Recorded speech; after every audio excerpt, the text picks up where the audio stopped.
एक राजा था, उसकी कोई संतान नहीं थी और वो बहुत दिनों से परेशान था, बहुत सालों से परेशान था, उसकी कोई संतान नहीं थी। तो उसने कई अपने सलाहकारों को बुलाया, आचार्यों को बुलाया, सबको बुलाया कि मुझे जब दशरथ को बुढ़ापे में 4 पुत्र हो सकते हैं, तो मुझे क्यों नहीं हो सकते? ऐसा कहकर उन्होंने अपनी वो थोड़ा एरोगेंटली, लेकिन उन्होंने अपने सलाहकारों से कहा कि मुझे इसका उपाय चाहिए।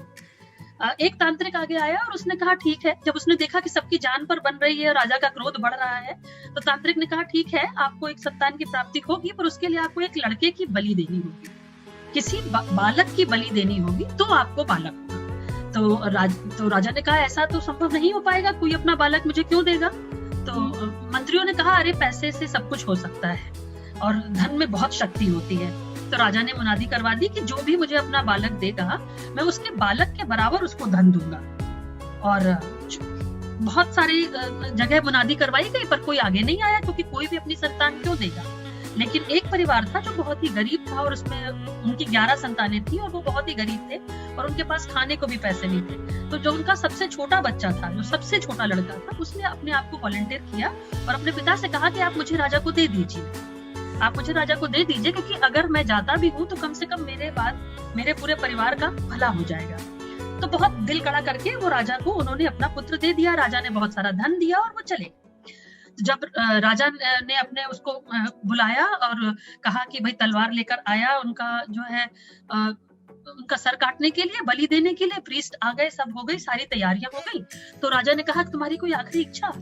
बच्चे ने कहा मुझे 1 बोरा बालू मंगा दीजिए, रेत चाहिए मुझे, 1 बोरा रेत। तो राजा ने कहा रेत?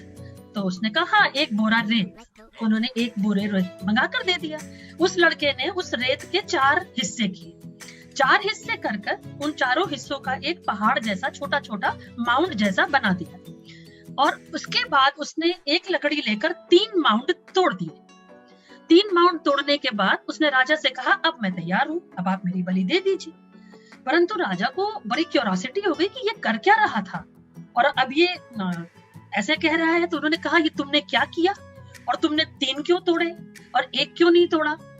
तो उसने कहा, बहुत गहरी बात कही, बच्चा छोटा था, अगर हम भी समझ जाएं। उसने बोला जो पहला मैंने माउंट तोड़ा, जो पहला रेत का मैंने वो तोड़ा, वो मेरे माता पिता का था।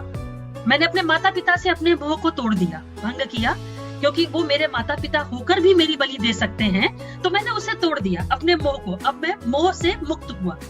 दूसरा जो मैंने तोड़ा, वो मैंने अपने भाई बहनों, सगे संबंधियों का तोड़ा, कि मेरा अब उनसे भी मोह समाप्त, अब मैं उनसे भी मुक्त। तीसरा मैंने अपने राजा का तोड़ा, क्योंकि राजा भी माँ बाप होता है, और अगर राजा माँ बाप होकर भी मेरी बलि देना चाहता है, तो मैंने उसे माफ किया, मैंने उससे भी अपने आप को मुक्त किया। राजा बोला तो ये चौथा क्यों नहीं तोड़ा? बोले क्योंकि ये मेरे ईश्वर है और मैं इन्हें इसलिए नहीं, क्योंकि मैं अभी भी जानता हूँ कि वो मेरे लिए, मेरे सर पर उनका हाथ है और मैं उन्हें नहीं तोड़ूंगा। मुझे अपने ईश्वर में इतना भरोसा है, मुझे पता है अगर मेरी सांसें लिखी हैं तो आपकी तलवार मेरा कुछ नहीं कर सकती। राजा को एहसास हुआ और उसके अपनी गलती का एहसास हुआ और राजा ने कहा तुम्हारी जो आस्था है, तुम्हारी ईश्वर में जो तुम्हारी भक्ति है, जो हमारी ईश्वर में आस्था है, मैं उसके सामने झुकता हूँ।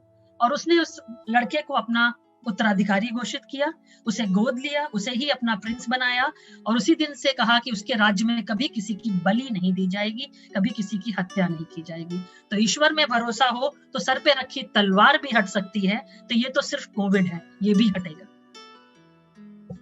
धन्यवाद।